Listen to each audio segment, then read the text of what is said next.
On est avec les pros, on a fini le match, on est assis comme ça et puis on chill dans une chambre. On faisait souvent ça. Avant de rentrer le lendemain à Antibes, parce qu'on était en déplacement du coup à Dijon. On jouait contre eux. À l'hôtel Mercure. Ouais, c'est ça, ouais, c'est un hôtel Mercure. T'as une bonne mémoire. Et du coup, ce qui s'est passé, c'est que les pros se mettent à parler. Et là, j'entends, ah, je sais pas ce que je vais faire après ma carrière.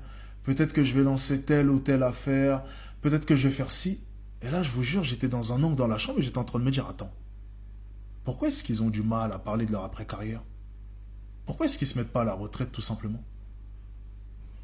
Et là, je venais de tilter.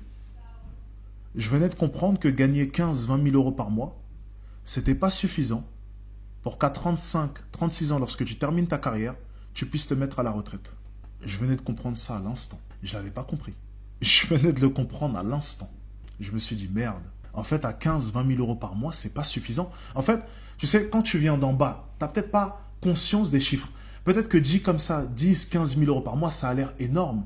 Mais en soi, gagner 10 à 15 000 euros par mois, ce n'est pas suffisant pour qu'à 35-36 ans, lorsque tes revenus s'arrêtent, tu puisses te mettre à la retraite. Et là, j'ai compris. Je me suis dit, merde. Donc, la solution, c'est quoi pour moi? Je continue ma carrière professionnelle. J'espère un jour pouvoir jouer en Euroleague et gagner super bien ma vie. Ou bien, dans le pire des cas, je resterai en première division. Je jouerai.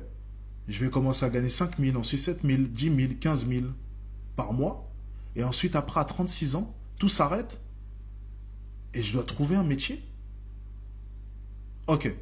Quel est le pourcentage de chance pour que j'aille en NBA? Extrêmement faible. Quel est le pourcentage de chance pour que je finisse en Euroleague? Il est faible aussi.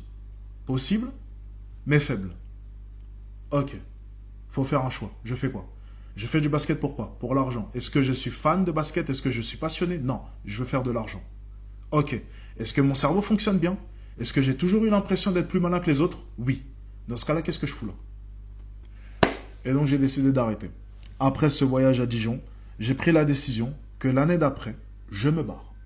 Alors mon plan, bien entendu, a bien été ficelé. Je ne me suis pas barré n'importe où. J'ai demandé à mon agent de me trouver un club proche de Paris qui paierait bien, avec aucune ambition. Je voulais un club qui n'avait aucune ambition, proche de Paris, que je puisse faire les allers-retours si nécessaire. Et il m'a trouvé du coup un club en 3e division. Parfait. Personne n'a compris mon choix. Mais revenons avant même ce choix. C'était compliqué.